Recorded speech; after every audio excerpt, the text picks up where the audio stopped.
সালাতে দোয়া কবুল হয়। সালাতে দোয়া কবুলের তিন জায়গা। একটা হচ্ছে তাকবীরে তাহরিমার পরে আমরা সানা পড়ি না, আমরা তো একটা পড়ি। আল্লাহর হাবিব সুন্নাহ এবং নফল নামাজে আরো পড়তেন সানা, ওই দোয়া কবুল হয়। দুই নম্বর জায়গা সালাতে সেজদায় পড়ে দোয়া করলে কবুল হয়। আকরাবু মা ইয়াকুনুল আবদু মির রাব্বিহি ওয়া হুয়া সাজিদ ফাকফিরু ফিহি দুআ। বান্দা যখন সেজদায় লুটিয়ে পড়ে, বান্দা আল্লাহর সবচেয়ে কাছে চলে যায়। কিন্তু বিশ্বনবী বলে, সেজদাটা তোমার রবের কুদরতি পায়ের উপরে পড়েছে। সেজদায় পড়ে দোয়া করেন। সালাম ফিরানোর আগে বিশ্বনবী দোয়া করতেন, লা ইউসাল্লিমান্না আহাদুকুম হাত্তা ইয়াতাআওয়াযা মিন আরবা'a।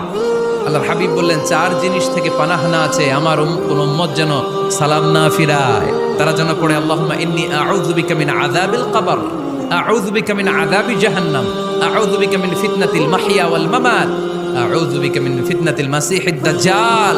আল্লাহ কবরের আযাব থেকে বাঁচাও, আল্লাহ জাহান্নামের আগুন থেকে বাঁচাও, আল্লাহ জীবন